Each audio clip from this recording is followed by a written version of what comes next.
ओम शांति। आज के वरदान, बाप दादा की वरदान अपने प्यारे बच्चों की प्रत, डेट 9 अप्रैल 2025। वरदान है, अपने श्रेष्ठ जीवन द्वारा परमात्मा ज्ञान का प्रत्यक्ष रूप देने वाले माया प्रूफ भव। अपने श्रेष्ठ जीवन द्वारा परमात्मा ज्ञान का प्रत्यक्ष प्रूफ देने वाले माया प्रूफ भव। भगवान हमको जो ज्ञान दे रहे हैं, जिंदगी जीने का कला सिखा रहे हैं कि कैसे जिंदगी जीना है। हम तो सदा चाहते हैं हमारे जिंदगी में शांति, सुख, आनंद, प्यार, संतुष्टता, संतृप्तता रहे, क्योंकि आत्मा को वो अच्छा लगता है। वो भोजन सही भी है, लेकिन बीच बीच में क्या होता है ना, काम, क्रोध, लोभ, मोह, अहंकार, झलसी आ जाता है। हम तो नहीं चाहते हैं, फिर भी वो आ जाता है। उसके कारण जो सच्चा सुख है ना, उससे हम बहुत दूर चले जाते हैं। तो प्रूफ किसको कहते हैं? जैसे अपने घर में भी आप स्लैब लगाते हैं, नहीं तो ऊपर छात लगाते हैं। बारिश आती है, छात ठीक है, तो पानी का लीकेज नहीं होगा, वाटर प्रूफ हो जाता है। थोड़ा सा भी अंदर नहीं आएगा तो उसका असर आपको नहीं पड़ेगा।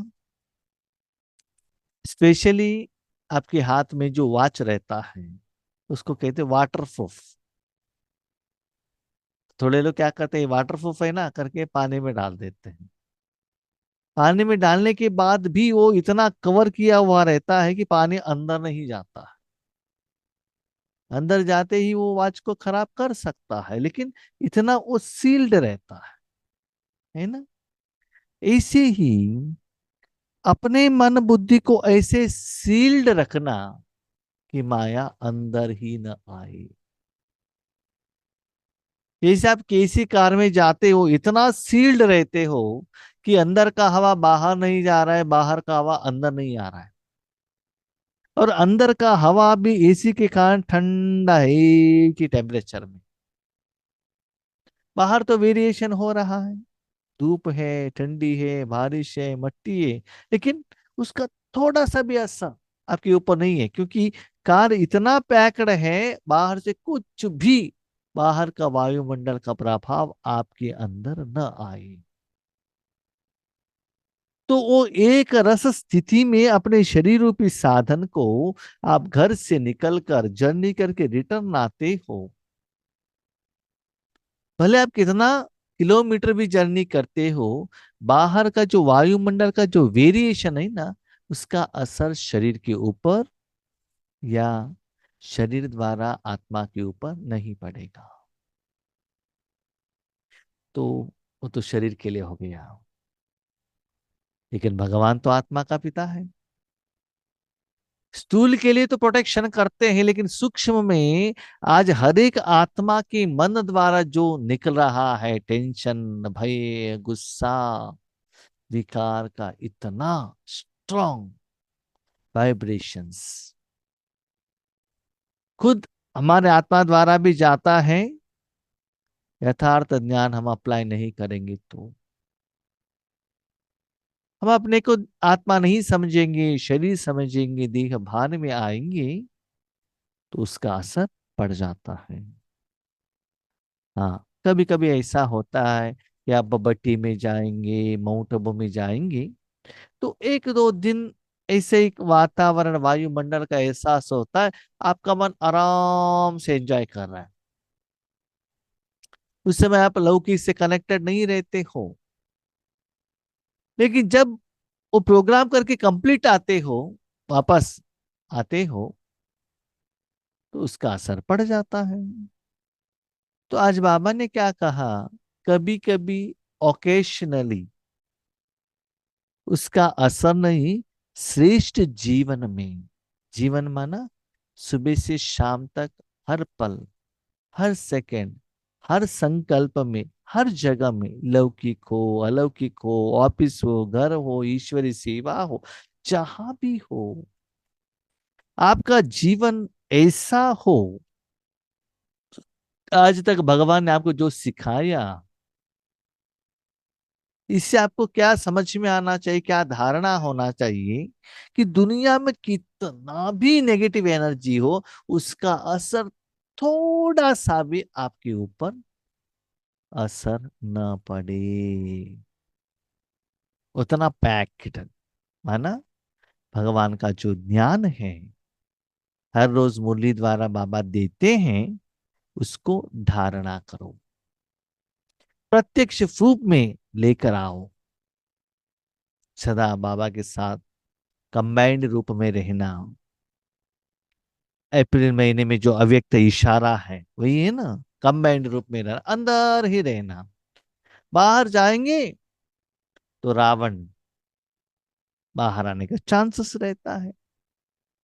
जब तक सीता राम और लक्ष्मण के साथ में थी, कोई समस्या नहीं था।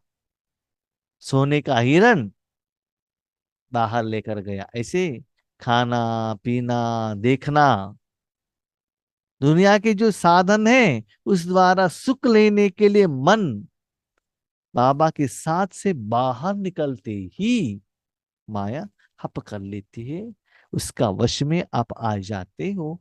उसके फल स्वरूप दुख, दर्द, गुस्सा, लोभ, अभिमान आने लगता है।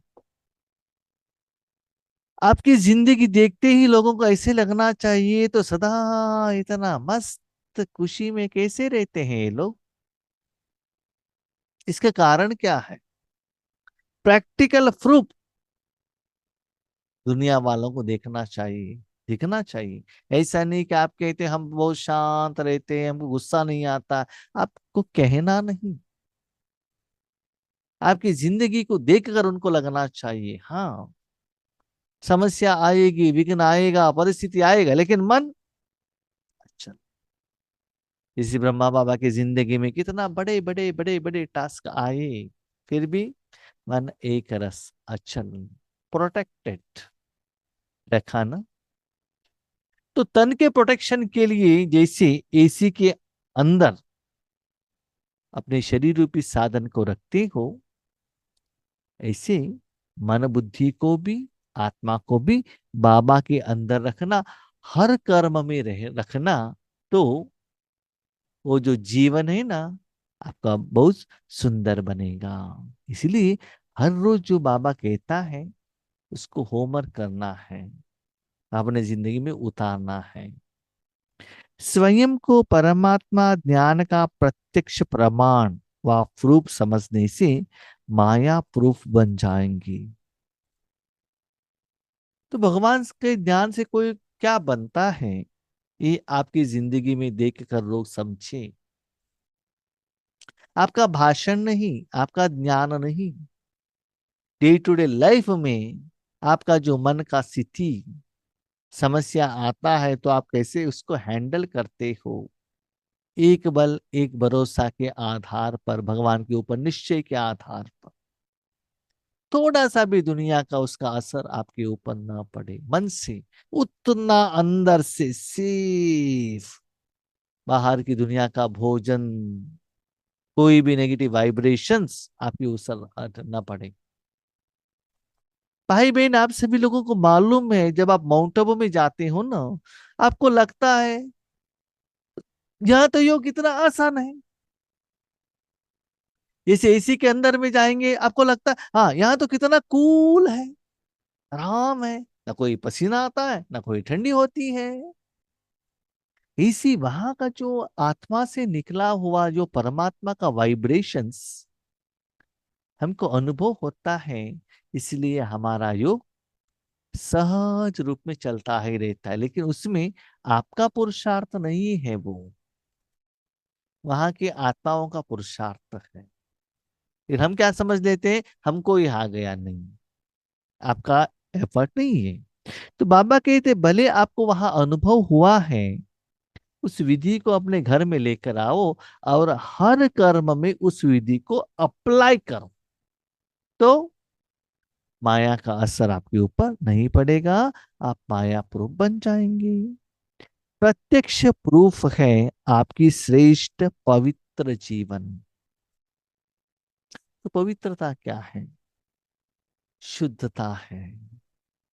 हम घर गृहस्थ में रहना है, बाबा वही कहता है, परिवार में रहो, ऑफिस में जाओ, काम करो, घर में काम करो, लौकिक वालों से रहो, अलौकिक वालों से रहो, सेवा भी करो, सब करना, लेकिन श्रेष्ठ पवित्र जीवन कैसे?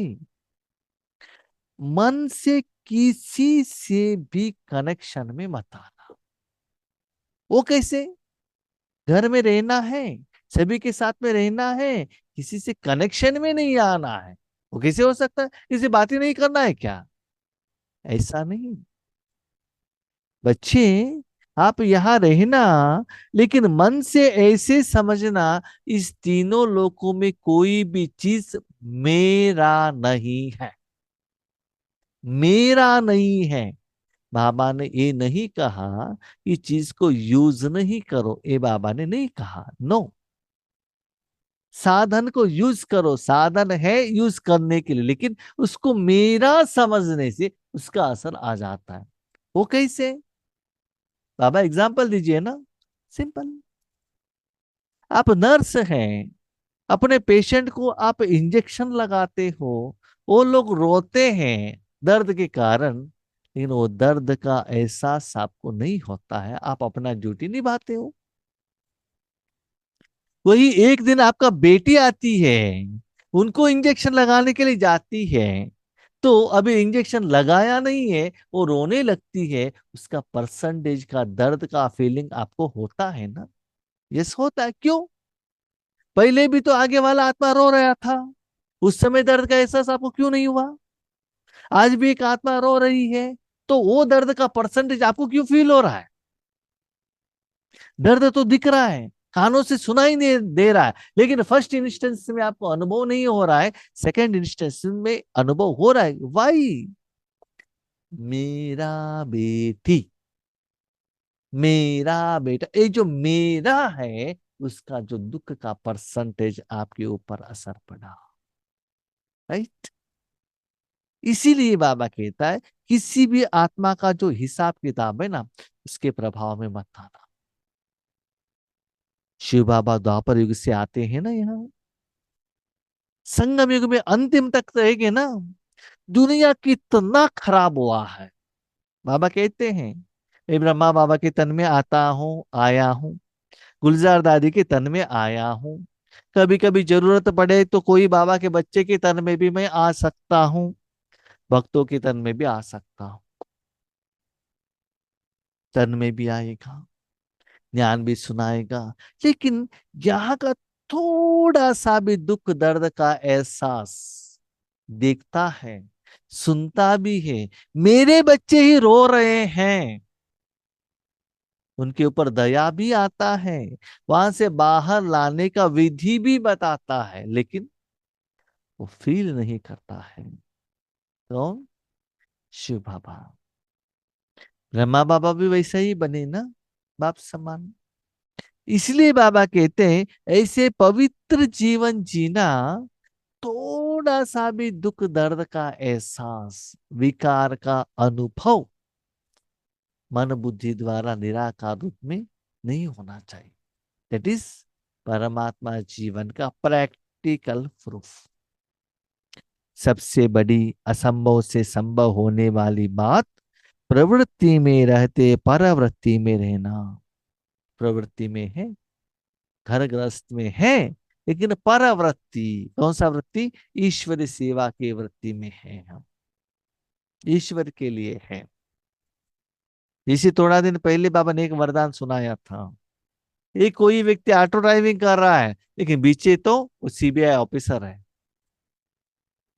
ऑटो ड्राइविंग का उनका कुछ मतलब नहीं है, उनको जो सैलरी मिलता है सीबीआई ऑफिसर के लिए मिलता है, उसके लिए वो मेन अटेंशन रखता है। ऐसे जो प्रवृत्ति है हमको ज्यादा उसमें अटेंशन रखने का जरूरत नहीं है, लेकिन ईश्वरीय सेवा, ईश्वरीय कार्य, पुरुषार्थ, उसकी तरफ ज्यादा अटेंशन रखना पड़ता, प्रवृत्ति में रहते हुए भी परवृत्ति। माना हम घर में हैं, मेरा नहीं, फैक्ट कंपनी वालों का है। मेरे पास कार है, मेरा नहीं, कंपनी वालों का है। जब मैं फैक्ट्री में काम करता था बेंगलुरु में, हमारे पास कार भी था, बिल्डिंग भी था, मजदूर भी थे, हाथ में बैग भी था, मेरा कुछ भी नहीं। सब कुछ है मेरे पास, लेकिन मेरा कुछ है ही नहीं, तो टेंशन ही नहीं है ना, है ना। तो तन आपका, मन आपका, जीवन आपका, मुख से तो कहते हो, बाबा के आगे दो दो हाथ उठाते हो, और वो हाथ नीचे आते मेरा मेरा कर देते हो, है ना। तो ब्रह्मा बाबा ने प्रैक्टिकली करके दिया ना, दिखाया ना। भले साधन को यूज करो, लेकिन ये साधन मेरा नहीं है। ईश्वरी सेवा करने के लिए मैं निमित्त हूं, तो ईश्वर ने दिया है। यस। बैंक का बिल्डिंग है, बैंक वालों ने टेबल दिया है, कैलकुलेटर दिया है, पेन दिया है, पेंसिल दिया है, कंप्यूटर दिया है, पीने के लिए पानी दिया है, मैं यूज कर रहा हूं बैंक के काम के लिए, उसका ओनर मैं नहीं हूं। No, sorry. कंप्यूटर खराब हो गया, रिपेयर वालों को बेच दिया, जो भी खर्चा है बैंक वाले देखते हैं ना, मालिक देखते हैं ना, मुझे क्यों टेंशन है। तो बाबा कहते हैं ऐसे प्रैक्टिकल में सब कुछ भगवान के हवाले कर देना, और देखना सुबह से शाम तक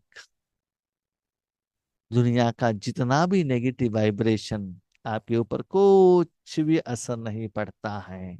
तो इसके लिए अपने मन को सदा भगवान के अंदर कंबाइन में रखना, देह और देह की दुनिया के संबंधों से पर रहना। देह की दुनिया में रह ले, लेकिन संबंध क्या है? संबंध चाचा, मामा, पति, बच्चे, बेटी, मेरे कंपनी का मालिक, नो। वो भी एक आत्मा है, अपना पाठ कर रहा है, वो भी एक परमात्मा का बच्चा है, हमारा जैसा ही है। ओके, नो प्रॉब्लम, अपना पाठ वो निभा रहा है। मोह में नहीं आना, फंसना नहीं। भले ड्रामा के अनुसार अपने नाम पर जितना भी बिल्डिंग हो, जितना भी कपड़े हो, जितना भी गहने हो, बैंक बैलेंस हो, बाबा आपका, मेरा नहीं, मालिक आप हो। ऐसे अपने मन से ज्ञान को धारणा करने से उसका असर आपके ऊपर नहीं पड़ेगा।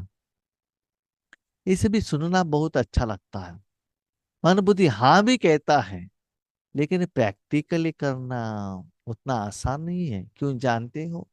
63 जन्म में मेरा मेरा मेरा मेरा मेरा मेरा कर कैसे पकड़ कर ऐसे बैठे हैं ना, वो छोड़ने के लिए रेडी ही नहीं है।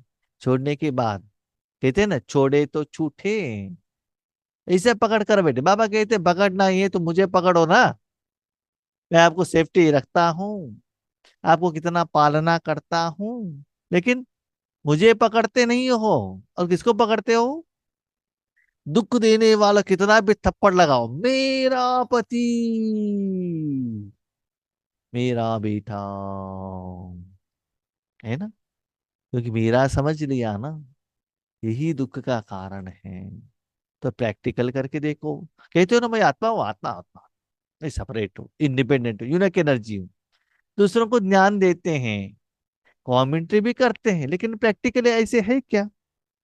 किसी का सुख, किसी का दुख, उसका असर मेरे ऊपर नहीं पड़े।